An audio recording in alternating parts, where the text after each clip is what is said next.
So this Friday, go directly to McDonald's and play the Monopoly game. Have you had your break today? Hey everybody, welcome to Too Much CGI, especially you, Scott.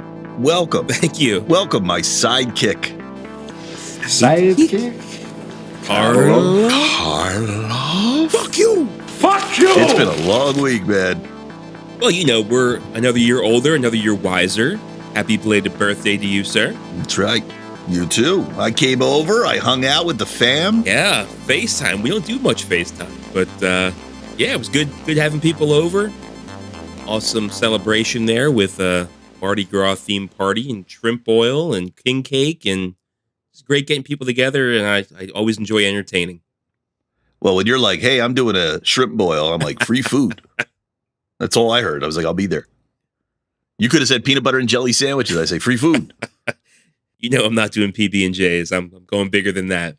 You are a foodie. Yes. Aren't you? Yes, these days. I am. As we get older, we all get into something. You're getting into grilling. You're getting into just cooking. Yeah, I've been doing it for like the past 20 years, though, but more often. So I definitely feel that some sort of food something's going to be in my second act here. I am actually in a chili cook-off at work next week, so I might be the winner of a brand new crock pot. Whoa. That'd be amazing, right? I thought you were going to say a new car. I don't know why. I was like, you're going, you say for crock pot. I'm like, car? I'm watching too much Price is Right. Not in a not-for-profit, my friend. I've worked for plenty of for-profits, and nobody ever gave me a car or even offered one. We're a crock pot. Or a crock pot. So what you been up to, man? It's just been an exhausting fucking week with the 2 birthdays, with the Super Bowl. Oh, yeah. And I think, you know what? I'm finally at the age where I go to bed early for Super Bowls because I fell asleep and I missed Really? the ending. I missed it. Damn, man. It's the same damn thing that the Chiefs did to the Eagles. So I really didn't need to see it again, to be honest. Yeah, I stayed up for the whole thing. I was rooting for the Niners. I wasn't rooting for the Niners. That's not really true. I was rooting against Patrick Mahomes. Yeah. And when they won, I turned it off. I didn't want to watch the award ceremony. I'm happy for Andy Reid. I'm happy for Travis Kelce. That's cool. If there was a way that they could have won and Patrick Mahomes lost, I'd have been all for it. But that's not possible. But what do you think of commercials on there? I don't know what to think about him anymore. We used to be so into him, and now I'm just not. I just don't care. It's another bad commercial with a bunch of famous people that just doesn't make me laugh. Most of them just fell flat. Dude. What was that one with Eric Andre being sick on a plane and he needs a doctor? It's a Dr. Umstick? Yeah. Come on. Who came up with that? That's pretty dumb. Worst. I'll tell you one thing. When I see Mark Wahlberg, I don't know if he's doing a fucking ad for TED 3 or Come Pray With Me During Lent. I don't know what the fuck this guy's up to. I did like the Twisters 2 trailer. You like that? Twisters? You could hear the thump as that thing landed. And nobody was paying any attention. Who gives a shit about a Twister sequel now? Yeah. It's true. I did talk to one person this week that said oh, no, I'm kind of looking forward to that. But that person's definitely in the minority. What do you think about Wicked? You see the Wicked trailer? Nah. Yeah. I probably fell asleep by then. It was actually pretty early on. It's the prequel to The Wizard of Oz.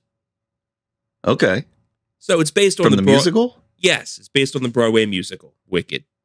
And it's starring Ariana Grande as Glenda the Good Witch, I believe. But yeah, dude, I just don't care. I don't know. I always feel that Broadway on a movie screen just always falls flat. But as much as I say that, I really enjoyed Hamilton, so I could be completely wrong. I think if they're going to do anything related to The Wizard of Oz, to really pay homage to The Wizard of Oz, they should do some of the things that they did when they made that movie. So, for example, the snow in Wizard of Oz. Straight asbestos? Straight asbestos. I think they should do it again. And when they're walking around in the snow, they got to hope they don't get cancer like the Cowardly Lion did. Yeah. I feel much like I did about the incident on the set of the movie Rust, we don't have to do dangerous things anymore for Hollywood. We do have CGI that can fix these health problems that can be a result of the things we've done in the past. There's a great story out there. It's a John Wayne movie, and it was a dud. I think he was Genghis Khan or something like that. I never saw it. It was a total dud. And they filmed it. It was like 200 crew people dressed as samurais or some shit out in the desert in California. But they were pretty close. And maybe it was Nevada now that I'm saying this story out loud. Maybe it was Nevada because it was a desert. Yeah. And it was pretty close to a nuclear testing site. And the government told the production that they're safe. The radiation won't bother them. Well, they were wrong. The radiation got to everybody. And they were saying that like 90-something% of, or 94 out of the 200 people eventually died of cancer. And if you think about John Wayne, he died of cancer. Yeah. So there's an awfully strong correlation that this movie killed John Wayne. And it was a bomb. It didn't even do well. Huh? It's a bomb, huh? Huh? I see what you did there. I don't think I've ever seen a John Wayne movie that wasn't a Western and he wasn't a cowboy or a sheriff or something. Like, I never would have thought of him being Genghis Khan. All I know about John Wayne is that one clip I put into the last episode. It's getting to be goddamn ridiculous. I don't know if you know the story of that, but that's like him drunk. Yeah. Him absolutely hammered. Yeah. Riffing about something. Speaking of goddamn ridiculous, that Godzilla trailer. Like, yeah. I don't know if you saw the new one. It's like now it's all portals. It's all glow in the dark Godzilla. It looks ridiculous. I mean, eventually you're going to have Godzilla show up and like high five people. Like it's really starting to look like this thing. These Godzilla monsters aren't even that big. I don't know. The scale is off. It's all CGI. It's just a CGI explosion. They should go practical and just get all the costumes from the old Disney dinosaurs show that they had. And just have Godzilla be that. Sure. Why not? Why not? That'd be a great idea. Reboot dinosaurs as Godzilla. Have a little Godzuki. Not the mama. But the other Godzilla is still, everybody's talking about. It's doing well. That Godzilla 1, which is Godzilla -1. -1. I didn't even know until recently that it's a loose remake of the very first Godzilla. Yeah, I didn't know that. Yeah. So they re-released it in black. I can't remember if we talked about it on the show. They re-released it in black and white, and people were like, "It's incredible." Yes, because that kind of harkens back to the original black and white Godzilla. I want to see it. People love it, and now this Kong and Godzilla Part 2 is going to come out and try to compete with it. But I think people prefer good old fashioned Godzilla. It might be better if they did this one in black and white and not fluorescent colors and portals and all that bullshit. Yeah, maybe it makes it better, making things black and white. The Marvels, I sat through that. I don't think black and white would have done anything for that turkey. That thing was dead on arrival. Oofa toofa. Dude, I told you last week, you sitting through that or even daring to sit through that, that's all you're doing. You couldn't have expected much from this. It's the third thing I've turned off and said I'm not going to go back to, but eventually went back to and finished it. So you did watch the whole thing, but not in one sitting? Not in one sitting. I couldn't. Have you seen it? No, I ain't doing that. No. There's a scene. All right, here's some spoilers. Give you a little bit of time to turn it down. But there's a damn scene where there's like all these cats running around. And these cats are actually aliens that shoot these tentacles out and they suck people in. And it's like, oh my God, these cats aren't really cats. They're these monsters. And it's supposed to be a big laugh. I think they were supposed to sell toys. But we learned this joke already. This is what gave Nick Fury his eye patch. We know all this. Well, you know how they do it. They got to double down. Now there's a ton of cats, not just one like the first one. There's a ton, and they all had to get off this ship. How do we get everybody off the ship? Let's get the cats to eat everybody, and then we'll get the cats off the ship, and then the cats will barf everybody back up. This is the kind of writing that was in this movie. 8 people and barfed them up. That it was the point I turned it off. I was going to say, no, my screen didn't freeze. I'm still here. I just don't know how the fuck to react to this. I don't have anything to say. It's terrible. It's ridiculous. I will tell you this. I am interested in, and that Deadpool trailer, that I like. I'm way down that rabbit hole because I know what they're doing now in Deadpool. And I kind of know what they're doing because of the secret ending of Marvels. Oh, okay. So it wasn't all for nothing. No, there's ways that that movie connected. And it's actually, we talk about that Screen Crush show. We talk about Ryan Airy. Yeah. And he figured it out first. And I think he's totally right. I think they're coming up with a alternative to the Kang dynasty because Kang's out. Majors is done. Yep. They're like, what do we do? Well, why don't we do X-Men versus Avengers? The end of the Marvels. There's something where they end up going where one of the characters who can fly and she can do things with light ends up in the other side of a multiverse split. And she has to close the gate to be able to save her world, but she has to leave herself in the other multiverse. All right. And she ends up falling all the way down to the ground, kind of like Tony Stark did in the first Avengers. Mm-hmm. And she wakes up in a hospital room. And it is Kelsey Grammer with a CGI beast face from Sony's X-Men. Right. Asking questions like, how'd you get here? So it's setting up the first instance of the X-Men coming through. Deadpool. The commercial for Deadpool, the TVA from Loki goes in and grabs him and, is bringing him into all of these things that when you stop and look at, the trailer and kind of analyze what they're doing, they're bringing in that old X-Men world. Yeah. So it really does look like they're going to set up a kind of old Marvel, or rather old MCU versus new X-Men. And I guess Fantastic Four, since they just announced the casting of that. Yeah.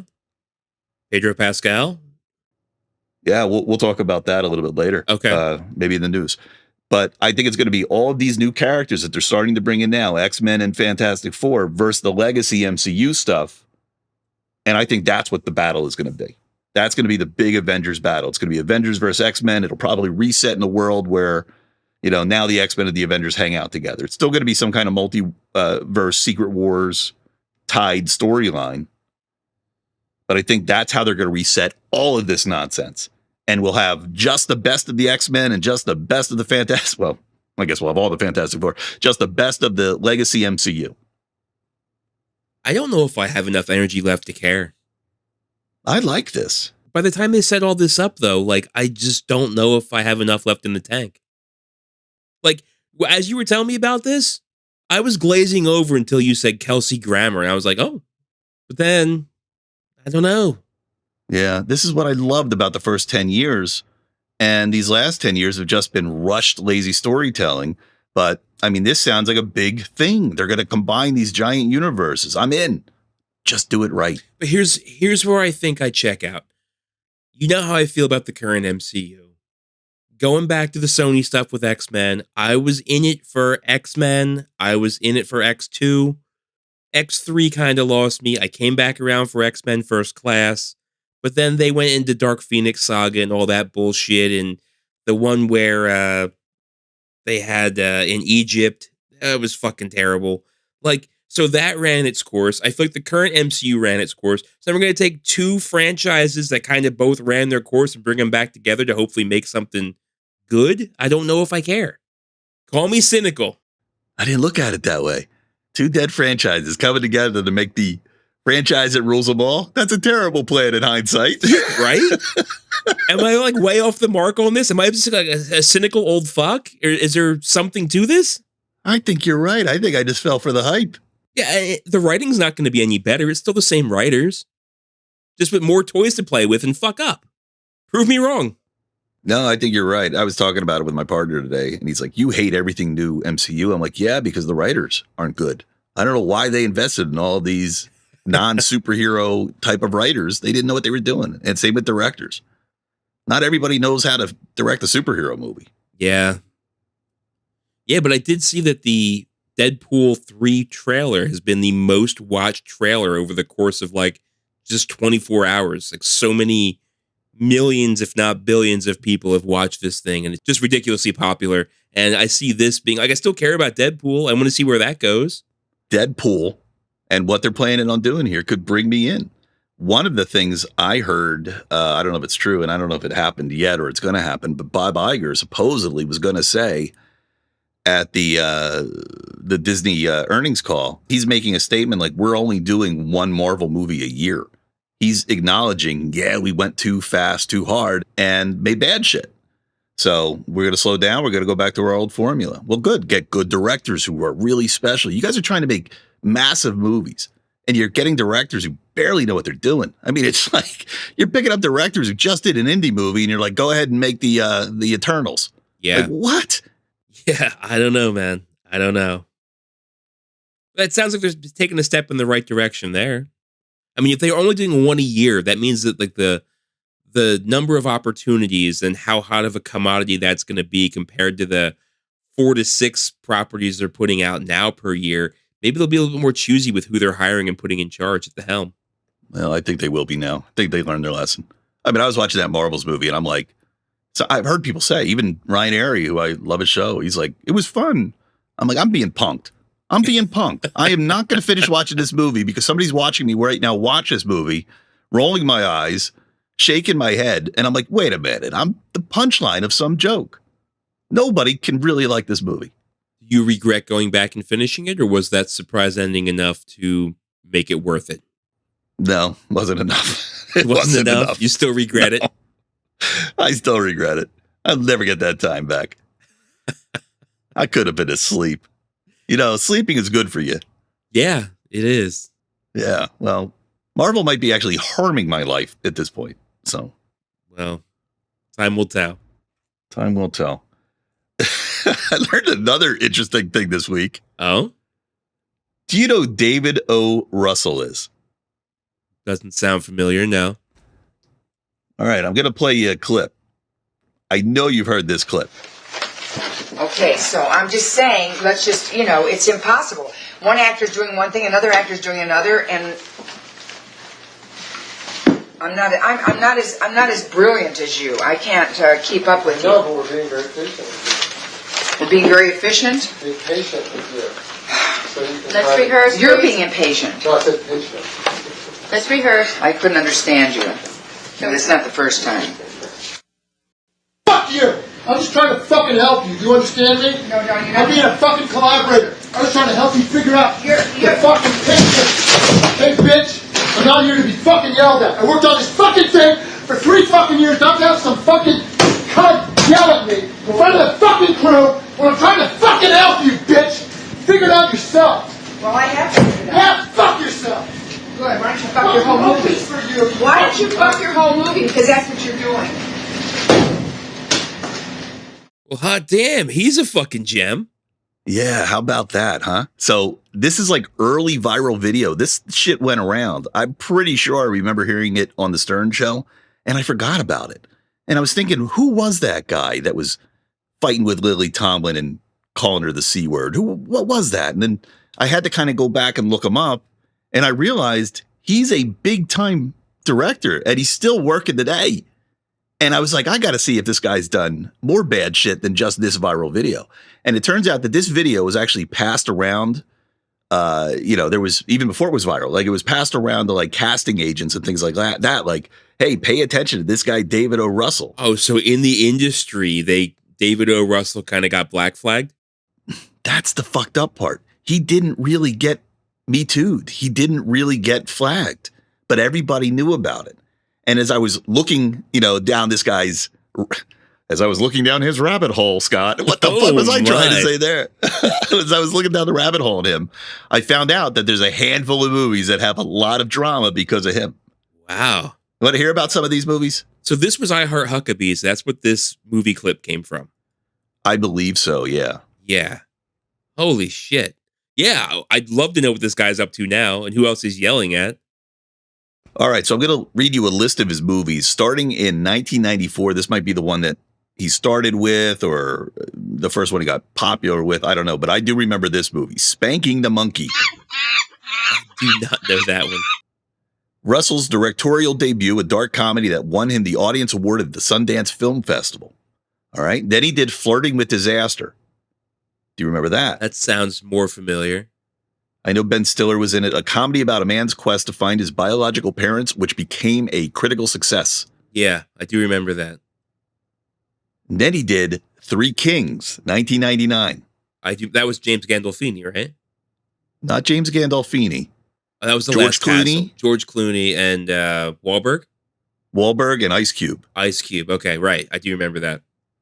A war satire set during the aftermath of the Gulf War, it's known for its critical acclaim and innovative cinematography.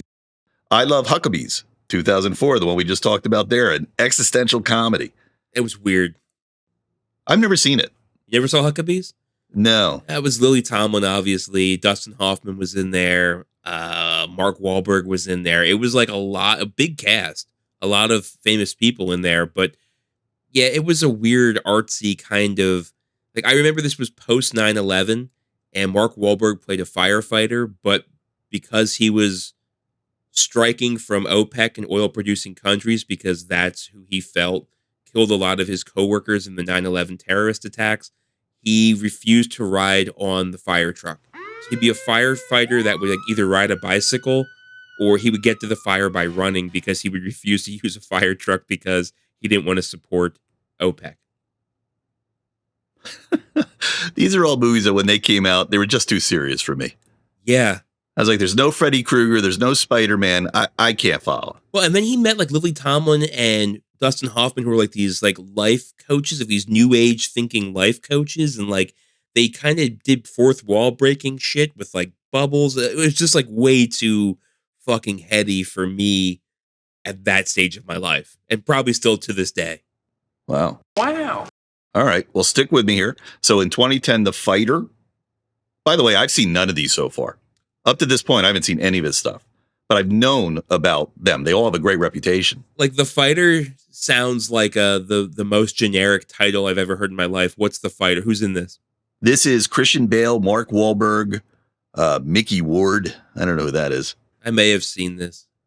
Well, I remember people loved it. It's like The Fighter, another good one. I said, no Spider-Man, I ain't going to watch it. Here's one, Silver Linings Playbook. Now, this one, Bradley Cooper. Yeah. This one I know because it takes place in Philadelphia. It's Philadelphia Eagles. Yeah. Romantic comedy drama that deals with mental illness and family dynamics, starring Bradley Cooper and Jennifer Lawrence, and I think Robert De Niro was in it. Yep. The film was a commercial and critical success, with Lawrence winning an Academy Award for Best Actress. So we're moving along here, and you can tell that this guy's an award winner. And this was all after Huckabees. So despite whatever went around Hollywood with that video going viral and what have you, it didn't much matter. Yeah. I'm going to tell you some stories about all of these in a moment. Stay tuned. All right. So American Hustle. Remember that one? Yeah, I 2013. do. Christian Bale again. Yep. Now, all of a sudden, this guy is on my radar because I saw these last two movies and I liked them. I loved American Hustle. Yeah. So now I know who we're talking about. Joy, 2015. Don't know that one. A biographical comedy drama about the life of Joy Mangano, a self-made millionaire who created her own business empire. Jennifer Lawrence plays the lead role. Didn't see this one. No, me neither. I may have seen it advertised, but never saw it. And then we got his last movie, Amsterdam. We talked about that one. That was one of the biggest bombs of 2022. This was the one with the Barbie, Margot Robbie. Right. Yes. All right. Now, The Dirt. This is where I had a lot of fun going down, trying to understand why people hate this guy. So, Three Kings. This is my favorite story. This guy, with that attitude, with that temper, he was flipping out on the set of this, getting into fights with everybody, just losing his mind, to the point where him and George Clooney got into a fight, and George Clooney had to grab the guy by the throat. Like, George Clooney on the set was basically protecting everybody. Wow. George Clooney was the Conan the Barbarian, and this guy was like a demon. And he's directing the movie. And this guy's like the practical joker of every movie set he's on by pulling pranks and shit. Now he's like beating the fuck out of somebody. That's fantastic. He had to be fucking driven pretty far to get to that point, I think. You'd think so. I've never heard anything bad about George Clooney having a temper problem. No. I mean, he must have just been pushed to his limit. Do you think this guy's like a method director where he's trying to get the actors into these mindsets? Like it's like required for the role? Like, is that his angle, or is he just a dickhead? That's where I'm ultimately kind of driving us. What is this guy's main thing? So the, which one had Jennifer Lawrence? One of the Jennifer Lawrence ones. Silver Linings or Joy, one of the two. It was Joy. Okay, so it says, while not widely publicized as some of his other films, there were rumors of tension on the set of Joy as well. Jennifer Lawrence, who worked with Russell on multiple films, was reported to have had a shouting match with him. However, Lawrence later clarified that it was a method acting moment intended to provoke a performance rather than a personal conflict. I'll even talk about this other one. On American Hustle, reports emerged of Russell having conflicts with Amy Adams on the set. In a 2016 interview with British GQ, Adams mentioned that she was reduced to tears by Russell's behavior and that it was a difficult experience. It was also reported that Christian Bale intervened to defend Adams during one of these confrontations. Can you imagine? At the end of the day, this is just a job. They still have to follow laws. Yeah. What kind of job is this where you got such a toxic guy trying to blow you up and freak you out right as you're about to walk on set? This guy's crazy. Well, I mean, let's take 2 steps back, though. I mean, he has a lot of repeat actors working for him. J-Law came back for a second one. Christian Bale was in a couple of them. Wahlberg was in a couple of them. So it's not like they didn't know what they were getting into when they signed on for these projects. That's always funny to me when it's like Woody Allen. Remember, he was absolutely in every headline as being the scumbag of the planet. But as soon as Woody Allen went to make another movie, everyone was like, hey, I'm in. I couldn't understand that either. Yeah, I mean, maybe is the success they had with the first movie brought him back for the second one, despite the way he treats people? I don't know. Or maybe it really is what places he can get the actors to go to where they wouldn't normally go. Well, at any rate, I mean, this guy clearly somehow got through the Me Too movement. He could have clearly been called out. And now he just did a movie and it bombed, and maybe they'll stop letting this guy make movies. Maybe this guy just ran out of steam. I looked on his IMDb. He's got nothing cooking. He's probably like, I've invested enough. Maybe it's time to stop playing, Well, maybe my luck's run out on this. I was going to say, these ventures. There is definitely where there's smoke, there's fire. There's certainly that kind of, flavor to it. But, at the same time, he's had some success in the business. Maybe he's just tired of it. Or maybe he's just afraid the other shoe's going to drop. Yeah. And the last thing I could say about him, if you ever get a chance to look at him, you'd know he's a dick just by his face. That's right. I said it. He's got a punchable face. You just know when that guy walks in the room, he did something wrong to somebody and you just want to punch him. All right. So he has that air about him. Some people have that face. I've been told I have that face. I mean, the other thing is this is kind of out of context. We don't know exactly what happened prior to this taking place, but he's done this to multiple people. This video with Lily Tomlin, this clip you played here, this is very much, you made me look bad in front of the cast and crew, and how dare you belittle me because I'm the man and I'm the director. This was very much a Napoleonic complex type thing, more than I'm going to get you to a place where you need to be. Having seen that movie, there's nothing close to that place that Lily Tomlin would have to get to play the role she played in I Heart Huckabees. My favorite is he says, you made me look like a fool in front of the cast and crew. Well, now you look like a fool in front of the entire world because this thing went on the internet. Yes. This was around a time when not everybody was recording everything on cell phones, but he quickly fucking learned. Well, enough about that asshole. How about we talk about something a little bit more lighthearted? And I really got to say, I enjoyed editing last week's episode. I really enjoyed talking about the Pepsi Jet. And I was very intrigued to hear the rest of the McDonald's Monopoly story. You tickled me with a feather. Tickle, tickle, tickle. When I heard how angry you were about the McDonald's Monopoly promotion and just, I'm not going back there, I can't win.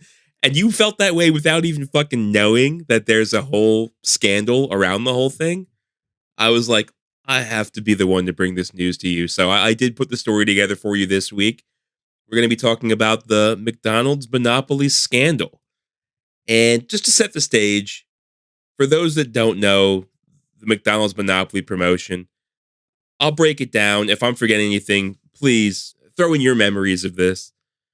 So from 1987, and they did run it up till last year. I don't know if there's any plans to run it here for 2024, but from 1987 to 2023, every year McDonald's ran their popular McDonald's promotion.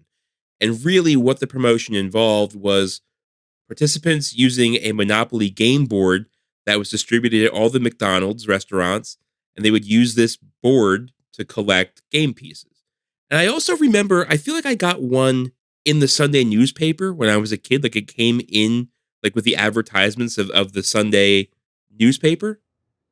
I think you're right. That rings a bell. Yeah. And like the one that came in the newspaper came with 2 free game pieces right off the get-go. It's like that old drug dealer bottle. You give them a little sniff. That's right. Little sniff. That was a brilliant marketing move on their part. Oh yeah. You get a little taste. Well, the game pieces were stickers that featured Monopoly properties, like from the game. From the game, which many people don't realize was actually Philadelphia. Did you know that? Monopoly is based on Philadelphia. Monopoly is based on Atlantic City. Philadelphia, Spring Garden, Reading Railroad, that's all about how Monopoly centered, or Philadelphia centered in Monopoly. You're shaking your head. I'm wrong? It's Atlantic City. Atlantic City's there. The boardwalk's there. But Spring Garden, that's the heart of Center City. Yeah. Spring Garden Street. Okay, maybe. Definitely East Coast. Regardless, in addition to the Monopoly properties, you could also get instant winners for free food and instant win prizes and things like that if you were lucky enough. But you got these pieces. Every Big Mac, medium or larger soft drink cup, and every large fries would come with 2 game pieces right there. You peel it off, see what you got, peel off the backing, stick it to your game board. And when you collected all the properties in a color group, because Monopoly, the whole idea of Monopoly is to get all the purple ones or the 2 blue ones or all the yellow ones. That's the idea, was to get a Monopoly. You own that entire section of the board. Well, if you got a Monopoly and you got the 3 game pieces for the color group, you would win the prize associated with those properties. And prizes really varied. I mean, we had cash prizes, we had cars, we had vacations. The grand prize for somebody that got the boardwalk and park place, it was $1 million. Just like $1 million straight cash. I believe paid in an annuity, but still $1 million over the course of, however many years. Still a pretty damn good deal for collecting stickers off the back of a Big Mac cup, And that's what I remember, because $1 million then was the biggest amount of money a kid could think of. Yeah, you're absolutely right, man. Absolutely right. Now I got $1 million under my couch. Yeah, sure you do. Just laying there. Here's where Angry Bill enters the mix. The trick behind this whole promotion was everyone was able to collect the common pieces. So, you have Indiana, you have Illinois, and then the third red one, nobody got. Like, that was like the rare piece. So the rare pieces that would actually trigger the prize, they were few and far between. Unless, of course, you were friends, family, or business partners with Uncle Jerry. Whoa. What are you saying? Who's Uncle Jerry? Well, Would this be Jerry McDonald? No. So here's where the scandal comes in. McDonald's is a restaurant. They're worried about supply chain and getting enough beef and McNuggets and lettuce to all their stores. They're not, I'm sure they have a big section that focuses on marketing and focuses on sales numbers and things like that, but they're not running a Monopoly promotion. For something like this, they're going to go out and hire a marketing group. And in this case, they hired Simon Marketing to organize and promote the whole game that they were running through Monopoly. Jerome P. Jacobson, Uncle Jerry, was a retired police officer and the chief of security for Simon Marketing. Uncle Jerry stole the most valuable game pieces, and initially he offered them to family and friends, but eventually he actually began selling them to Gennaro Colombo of the Colombo crime family. So now we got organized crime involved in this. Let's take a breather here. Okay. Hold on. All right. So he works at the marketing company. They're making these little tabs and they're appearing in all these things like cups.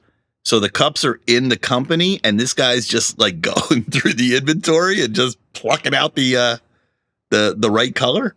So in order to prevent counterfeiting, the Simon Marketing Group had almost like how dollar bills or how 20s have like that watermark in the background. So he had access to the super rare pieces that had on the watermarks and everything. The marketing groups knew where they were going to distribute the rare pieces and what part of the country the award was going to be given. Really? So it's not that the marketing group controlled every single cup. All they had to control was the rare cups. The common ones were a dime a dozen. They were at every fucking McDonald's. But this marketing group really selected where these individual randomized cups would get distributed, but they knew where they were targeting these prizes to be awarded. That's so shitty. You know, Yeah. got a box going to Epstein Island, you know, going anywhere they want some shady shit. That sucks, man. Like, it's like when you hear those game show stories. Yeah. Here's a topic we ought to do one day, if you don't mind. I want to know about those like game show scandals, because there's all kinds of scandals. And I thought there's rules from the FCC that says you can't cheat anymore on TV game shows, but this isn't TV game shows. So what regulates this whole thing? Well, this is straight up fraud. So this is being regulated by law.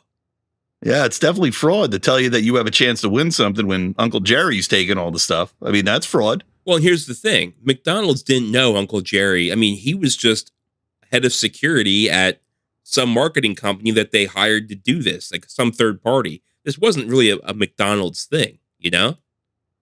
So the fraud is with Uncle Jerry. It really is what you're saying. Exactly. I can't believe this happened to them. I mean, Jesus. The security guy. Did you check him? Did you check out Uncle Jerry? And here's the crazy thing. Uncle Jerry really had no connections to the Colombo crime family. He happened to meet Gennaro Colombo at the Atlanta airport just by happenstance. Hey, what do you do? I'm a security guard over at the something marketing. What do you do? Crime boss.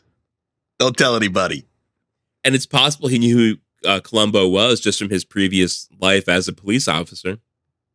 He probably thought he was a character from TV. Colombo. Telly Savalas. No, who was that? That wasn't Telly Savalas. That was Kojak. Oh, you're right. Oh, who was Columbo? What was his name? He was in the Princess Diary, not Princess Diaries, Princess Bride. Yeah. Oh, I can see him. I can see Columbo. He got the squirrely eye. Yeah. Oh, It's got that kind of Muggsy, it's kiting for you, say, kind of voice. You know his name, write it in. We'll remember it far too late. It'll be probably in about 2 hours from now. We'll text each other. this is getting cut anyway. Oh.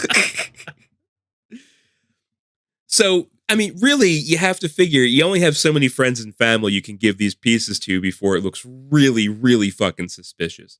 So what happened was he would sell these pieces to Columbo, and then Columbo would recruit people to pose as winners for 50%. So he wanted half the cut of whatever prize he was awarding them with this prize piece. It went so far, in fact, the greed and the audacity of these people. In 1995, Columbo actually appeared in a national McDonald's TV spot promoting his brand new Dodge Viper that he won by playing the fucking Monopoly game. What a dickhead. So I really, truly believe in karma, because I don't know how far after 1995, but Columbo did die from a car accident. So showing off your brand new stolen Viper, maybe karma came back and bit you in the ass. I don't know. I will say this, though. It wasn't all greed.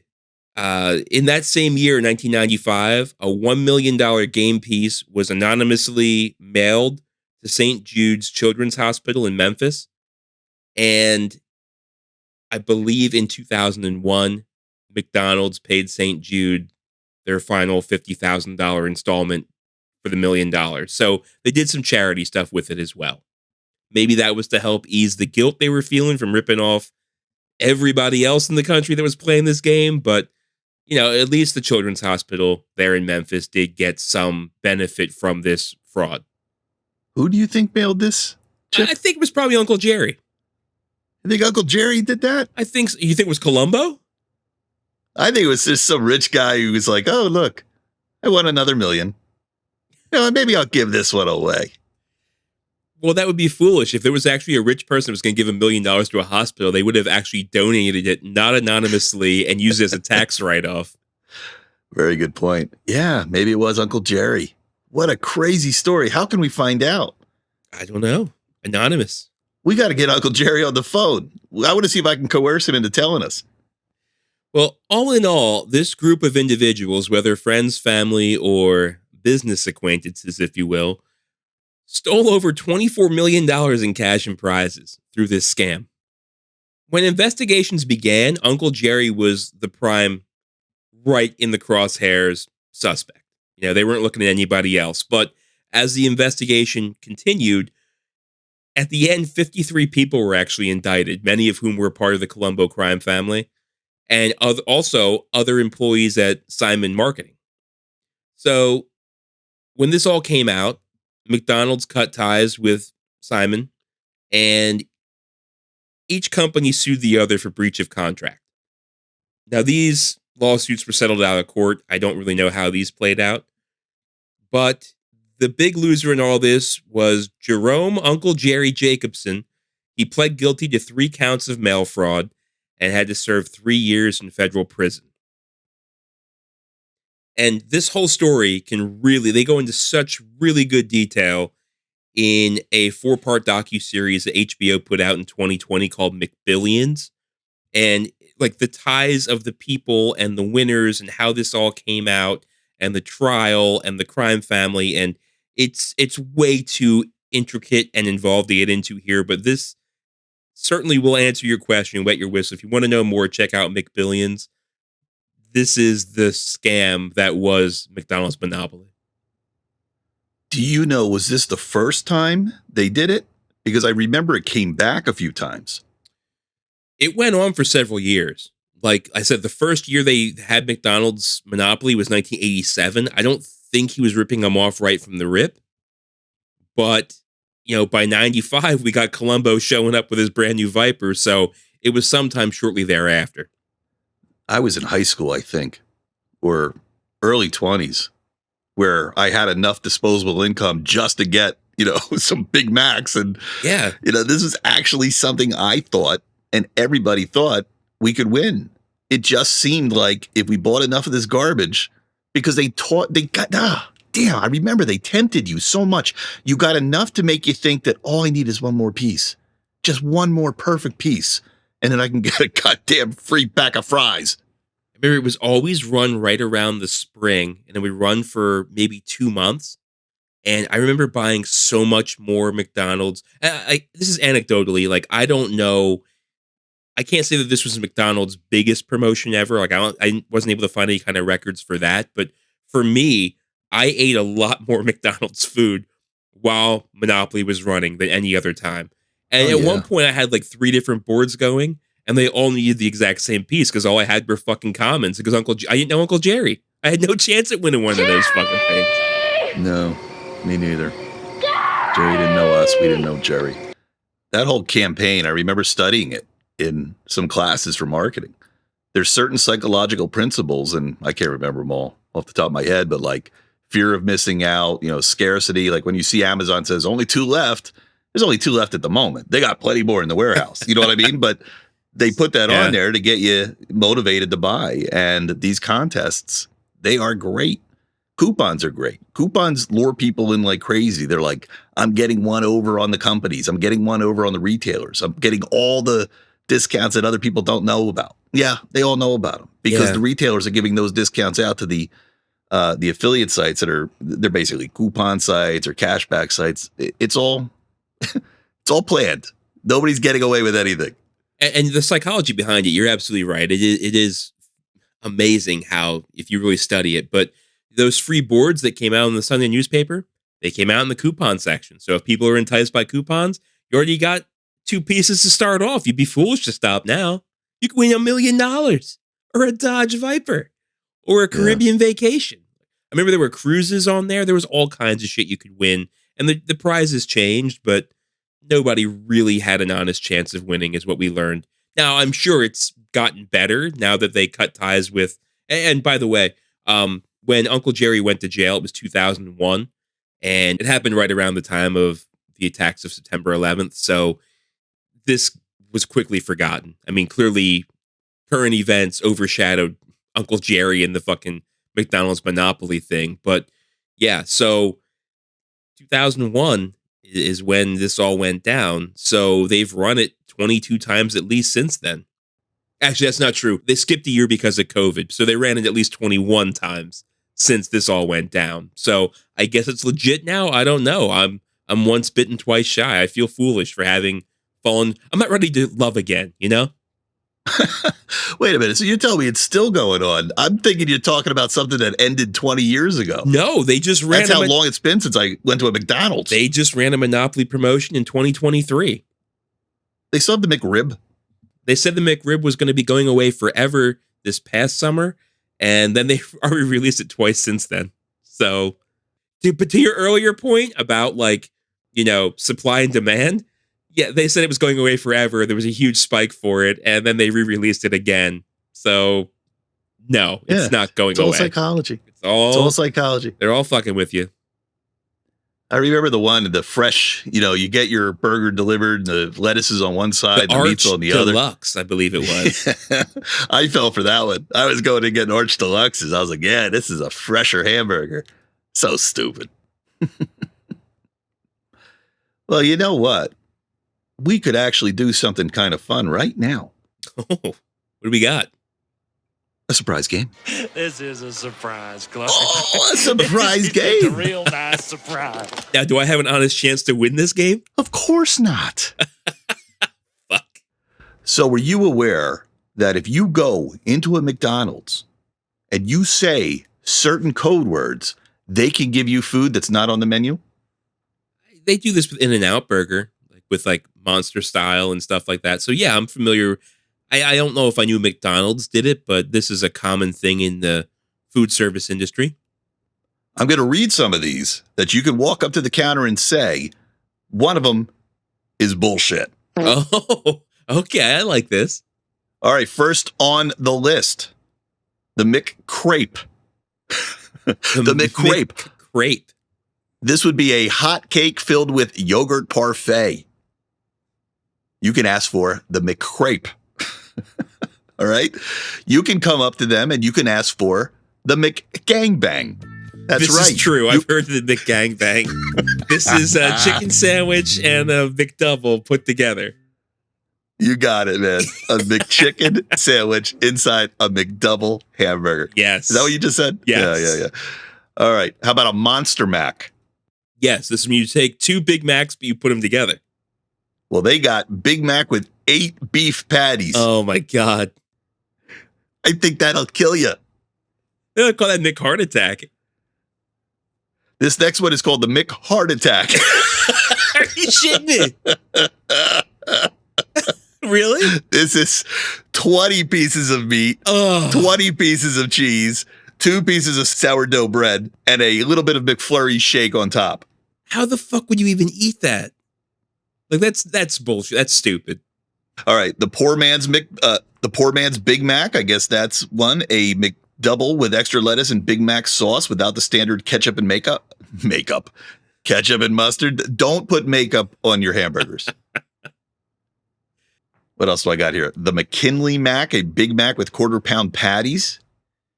You know, if I walked up to a McDonald's and I just said to the person, "Yeah, I'll take a McKinley Mac," like they'd stare at me. How would they know I this? go up and I order stuff off the regular menu, and I don't think they know what the fuck I'm talking about. Like, if it weren't for that, like, itemized kiosk where you go up to the touchscreen and just press what you want, they barely get that right. So I'm not expecting them to know any fucking special passwords here. Oh, man. Well, here's the last one I got for you. The Land, Sea, and Air Burger. I know this. This is a filet of fish and a McChicken and a McDouble. All off the dollar menu put together. Well, they say Big Mac, filet of fish, and McChicken. Okay, so you go Big Mac. I thought it was always off the I keep saying dollar menu. It's the value menu because nothing's $1 anymore. So I thought it was always had to be off the value menu. So that's why I thought it was the McDouble and the filet of fish and McChicken. I've done some of these. The McGangbang for sure. Did you really ask for it? No, I just ordered it and put it together myself. Yeah. Yeah, there's other names here that aren't as fun. So which of these is fake? I have to imagine the McHeart Attack is fake. Yeah. It is? Okay. All right. Although the McCrape sounds fucking weird. A hot cake filled with yogurt parfait? Not sure I would hate that. I would eat it. I just feel like an idiot ordering it and have them look at me like I don't know what the fuck they're talking about. I was looking for a giveaway as which one was fake, and I thought you were going to say one that would have had like soft serve ice cream because their soft serve never fucking works. So that would have been the giveaway that it was the fake one. Yeah, you're right. Or anytime I want a milkshake, which is almost never, but anytime I want one, sorry, sir, the machine is down for service, or we closed it down early. I'm like, it's you got 3 more hours until you closed, you lazy kids. Shamrock Shake's out now. I just saw the other day. God, I can't eat those anymore. I love those. I think I'd shit my pants. Getting old sucks. Yeah. So I did win this game. Uncle Jerry didn't have the fix on this one. You got it. Well, what do you say, man? You want to move into the news? Yeah, let's do it. Do you have anything about Coyote versus Acme? Yeah, so it's actually not one of the news stories, but I read all about this. This is fucked up. So basically, this movie was made by Warner Brothers. It was canned, as in deleted, like removed from the world the same way Batgirl was. Yeah. And I think John Cena's in this, and it's about Wile E. Coyote decides he's tired of getting knocked around, and he comes to the real world. Yeah. You know, kind of like a Looney Tune, not a Looney Tunes, a It's Roger very Rabbit much thing. Roger Rabbit. Yeah, very much. And he wants to sue Acme for hurting him all these times with the... Because all of his products never worked. He always got backfired. He always got injured or maimed, but he never caught the Roadrunner. Some people have seen it. Some people said it's not terrible, but Warner, in their business-minded, ridiculousness, decided to take this thing and just say, we're going to write it off. They locked it from anybody who was working on it. Yep. And it vanished. Yep. And then they came out and they said, and that's like a $35 million write-off. Then they came out and maybe they felt bad about doing this. Maybe they felt bad about taking all this hard work that all these people, just basically wasted. Nobody's ever going to get to see what they made. Yeah. And they put this movie back out there for other people to bid on so it could have a second chance at life. Right. But then they drew the bottom line at 75 million. And somebody bid 60 million and they're like, nope, 75. Like they will not negotiate. God. So nobody was able to really put up the money. They didn't think that much of this movie to put 75 million in. So that's crazy. Now it's back to being dead and gone and deleted from the servers. It's dead again. I also read a story in Variety that said something to the effect of, through all the movies that Warner Brothers wrote off, and I guess it's Warner Brothers Discovery now. So this is David Zaslav, who we talked about before, is the CEO over there, HBO Warner Discovery. And they said through all their movies that they wrote off this way, through this tax loophole, I think it was $121 million in total. And a tax expert said, it's the craziest thing I've ever seen, because basically they're saying, like, we lost money on this because it's not worth anything, but at the same time, it's worth 121 million. So how can you say both things? Like, you're almost arguing that, oh yeah, this write-off here is 121 million, but at the same time, we have to write it off because it's not worth anything to us. It's so fucking dumb. And really, the article went further to say that the real victim of this, besides the artists that put all their hard work and time and effort into it, are taxpayers. This is all coming out of, we're funding this as taxpayers. We're funding this tax loophole. I'm not sure I understand how that's the case. How is that? Well, it's money that they're getting back. Like they're basically not having to pay that $121 million, and they're actually getting tax relief from it. But the government's still getting that money's coming from somewhere, and it's coming from everybody else picking up the slack. Is my understanding of how I read the article. It was a very satirical article that talked about how everybody's dream is to work hard and get to Hollywood and come up with your masterpiece of work, and story, and vision, and then have somebody write it off and shelve it for nobody to ever see again so they can have a tax write-off. That is creative accounting. Yeah. It's creative. I've never heard anything like that. I mean, that's so big. Yeah, and the story actually said, like, Hollywood accounting is certainly a term that's been around for as long as film itself.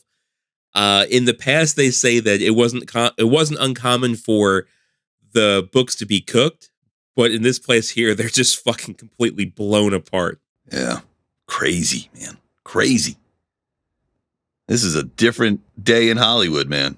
The business is changing so much. Yeah, and they said really that's why they call it show business, because it's not about art.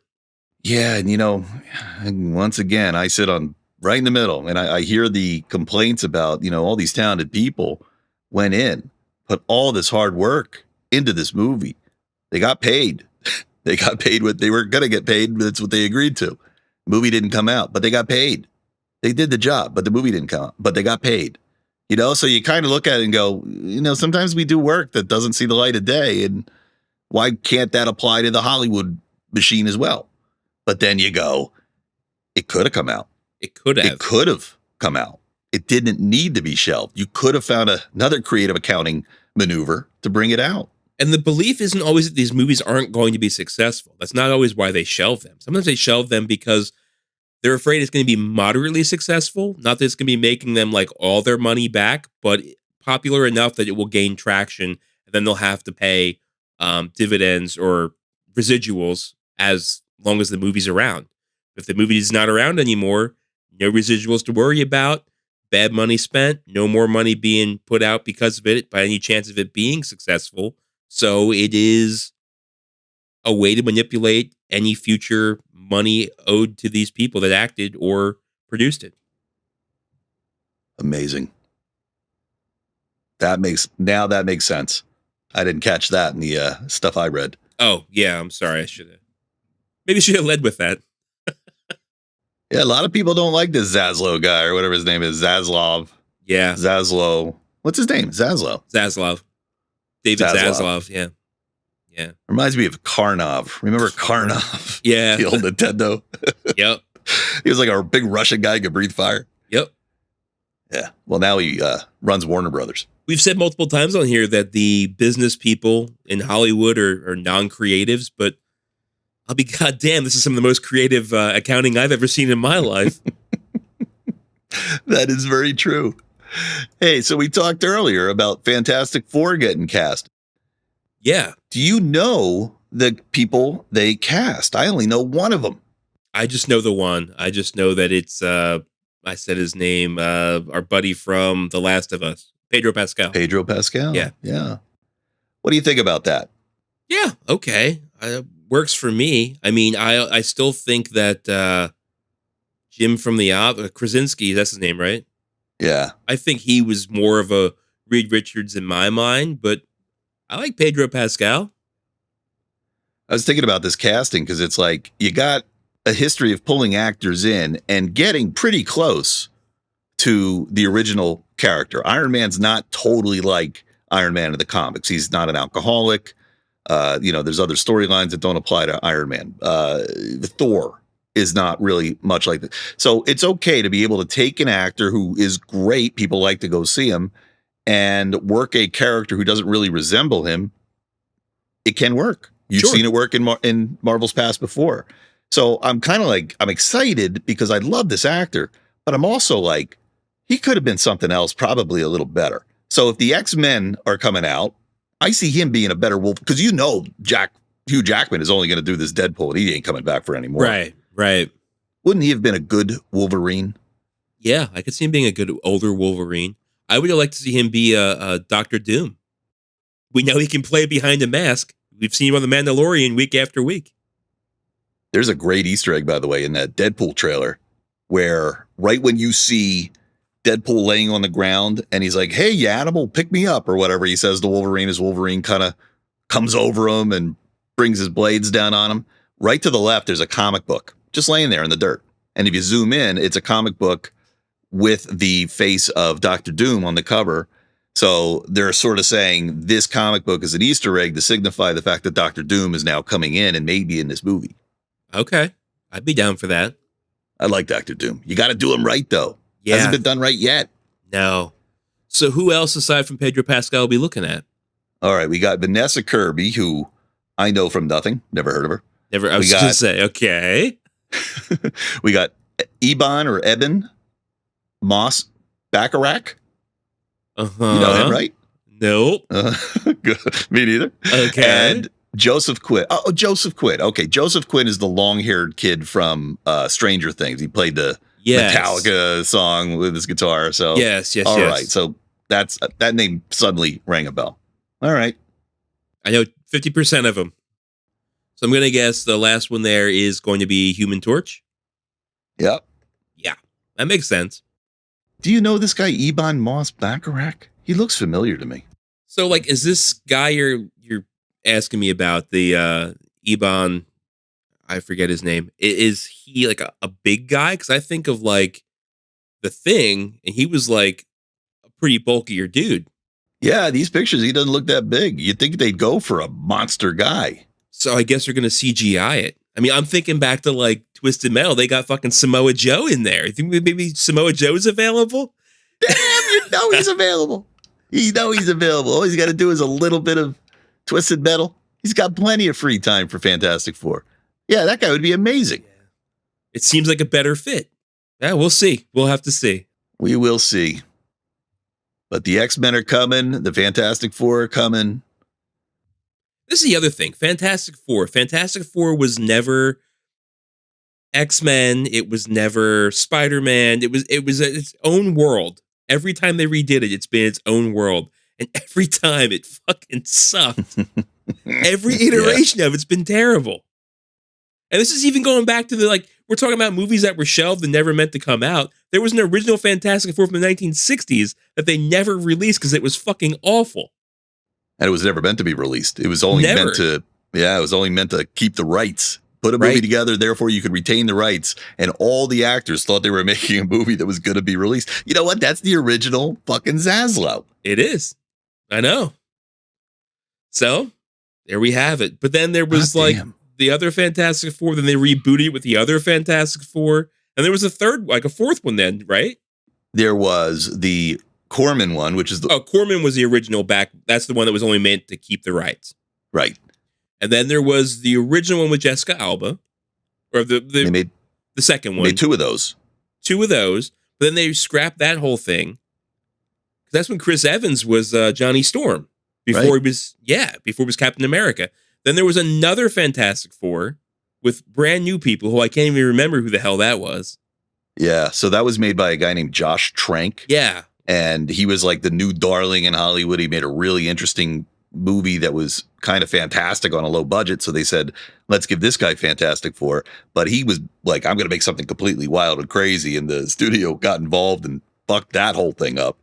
It's fun to watch him complain, about the studio, how they interfered with his movie. He's like, you should have seen what I was going to create. It would have been mind-blowing. No, dude, it looked pretty bad. I think the studio is like, we better save this fucking sinking ship. Yeah, and I think we talked about him on here before, but then didn't they scrap all that and come out with yet another Fantastic Four? Or is this new one going to be that third iteration? This new one's going to be that fourth iteration. Right. Okay. All right. Well, we'll see. Maybe by then they'll have the CGI figured out for stretchy body parts, because that has never looked good. Hey, I thought this was a good story. So we talked about Roadhouse. Yeah. It's having a rough journey to being released, and the actors were not happy that it's not going to theaters, but there's more. So Variety is talking about it. The Roadhouse reboot battle, a contested streaming deal, Ari Emanuel's desperate pleas, and a director going scorched earth. Let me read the summary to you. The article details the behind-the-scenes drama surrounding the Roadhouse reboot that is set to launch on Amazon Prime on March 21st. The 1989 cult classic was originally produced by Joel Silver, who came on board to produce this reboot as well. After Amazon acquired MGM in 2022, the film's distribution plan shifted from theatrical release to streaming only on Prime Video. This sparked conflict with Silver, who continued pushing for a theatrical release. Ari Emanuel got involved trying to help Silver keep his producer job, even enlisting Anthony Pellicano's help. Who the hell is that? But Silver was eventually removed from the project by Amazon Studios chief Jennifer Salke due to verbal abuse of staffers. More people being shitty. Director Doug Liman also went scorched earth, publishing an open letter boycotting the film's premiere over frustration with Amazon not supporting movie theaters. Despite all the behind-the-scenes drama, the film is still expected to be a hit on Amazon Prime. The turmoil has left some with a negative feeling about the project and how it was handled. The conflict centered around disagreements over distribution strategy and clashing priorities between the filmmakers and the studio. We are in all new ground here, right? These are arguments that have never happened before. Right. I thought that was funny. Yeah, I mean, poor movie is cursed. It really is. I mean, nobody was asking for it in the first place.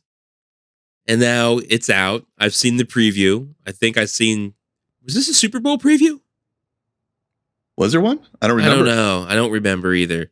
I know I've seen it during playoff football. I can't remember if I saw it on Sunday. But in any case, nobody's been asking for it. And This is when, again, you're like, you made the movie, you got paid for the movie.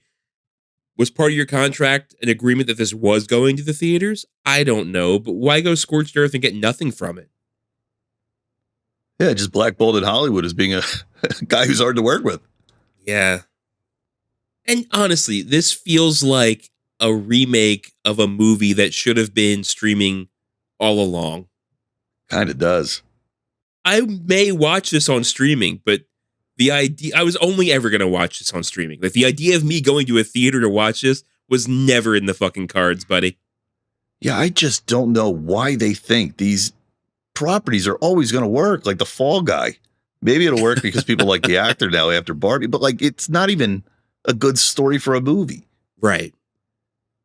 Well, but somebody owns the property. Somebody's got to squeeze a little bit more juice out of it.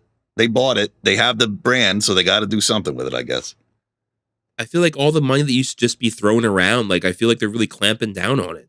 Since these strikes and since these streaming services and not making money, losing money, Netflix is canceling series after just one season if it's not bringing bank. So I feel like they're really clamping down on what they're willing to have as a tentpole piece. Sorry, I don't think Roadhouse is it. Clamping down on the wrong tentpole. Hey-oh. Hey-oh. Well, I got another one here from bleedingcool.com. We'd like to talk about James Gunn and what the fuck he's doing over in the new DCU. And this article, I thought, actually answered a few of our questions. It's called Peacemaker Season 2, James Gunn done writing Episode 8. So basically the show is almost done being written. James Gunn confirmed he finished the show's second season, right? Because we already got one season in the DCEU. The show's second season will be set in the all-new DC Studio universe, while season 1 was in the old DCU. Gunn said that he figured out a way to make this transition work without confusing fans, but can't reveal specifics due to spoilers. So continues the article, tell you blah, blah, blah, blah, blah. Then it talks a little about Superman Legacy. Superman Legacy is about to start production. Creature Commandos episodes are being finished and will release later this year. So Creature Commandos is a cartoon. Superman Legacy is a live action movie. And now this Peacemaker being the third thing that now somehow fits into the DCEU. Is this really starting on a good foot? Like, this doesn't feel like great characters to launch a DCU on. Yeah, and remember, we talked about on here before, that Creature cartoon is the first thing of the brand new DCU. Yeah, it says Creature Commandos episodes being finished will release later this year. At least 2 more projects are gearing up to go into production in the next couple months. Scripts keep coming in and talent is being attached to new projects. So they're full steam ahead. Maybe Marvel's slowing down and they seem to be, amping up. Well, we'll see. See how that plays out for them. We'll see. I mean, superhero fatigue really might be real. I loved The Last Guardians of the Galaxy. I think James Gunn's great, but does he have enough power, strength, and influence and creativity to keep us interested? Not me. I'm cautiously optimistic. Here's one from Variety. Disney Plus drops 1.3 million subscribers amid price hike. So I know you like numbers. So here are the numbers for you, Scott. Disney Plus lost 1.3 million subscribers in the final quarter of 2023 amid a price hike, dropping to 111.3 million Disney Plus core subscribers. However, Disney Plus Hotstar gained 700,000 subscribers, reaching 38.3 million. What is that? That's the European version of Disney Plus. Total Disney streaming subscribers across Disney Plus and Hotstar dipped slightly to 149.6 million, down from 150.2 million last quarter. Gonna slow myself down here with all these numbers. I know people are like, mouth in my head. Hulu gained subscribers, reaching 45.1 million. You know what? What's the long story short here? I don't even have it. Disney's losing. International Disney is not losing as bad. Hulu's up. But next month, we talked about it's going to be the same app. It's going to be Hulu, Disney Plus streaming, all combined into one app. So how does that balance out in the end? I don't know. There's more here, but as I'm reading it, I'm realizing I'm losing everybody, including myself. But in summary, while Disney Plus lost some subscribers due to pricing, Disney sees streaming becoming profitable over 2024 and continued strong parks and experience growth, driving an upbeat outlook and dividend boost. So even though Disney's, supposedly not doing great and having problems, there's some positive outlook here. Yeah. I'm happy for him. I'm a Disney fan. As long as they do good content, it's what I'm paying for. I'm still a fan, even just for the parks. I mean, I like going down to Orlando. I'll get out to Anaheim one of these days. Yeah, I see Anaheim every time I speak at NAMM. It's right next door. So it's so much fun to just walk around and everyone's wearing Mickey Mouse ears. But it's a different vibe, man. It's really weird to kind of do Orlando and then do it in Anaheim. It's two totally different experiences, and I can't quite explain why. Disneyland is a little bit more city-like, where Orlando feels a little bit more summer getaway-like. Disneyland is for the locals. Disney World is for the tourists. And you can see that even just in their annual pass holders. I mean, many of the people that go to Disneyland are local annual pass holders, as where many of the people going to Disney World, they may be spending the most money they ever spend on a vacation. It's because it's a once-in-a-lifetime trip. Sometimes the things you know impress me to no end. I know dumb shit, man. Sometimes the things you do impress me too. Such as? I like the way you close shows. All right. Well, with that, thanks everybody for listening. We still like the support of you telling a friend and getting other people to listen as well. Just keep growing this thing. Numbers are heading in the right direction, just not as fast as what I'd like, but I'm impatient. So, tell a friend, tell two friends. Tell your friends' friends. Tell 3. Let's go crazy. You tell 2 people, and then they tell 2 people, so on and so forth. But no, in all seriousness, it's fun. Thanks for listening again, and we'll catch you next week, maybe with more scandal, maybe with Cheech and Chong. Dave's not here. See you then.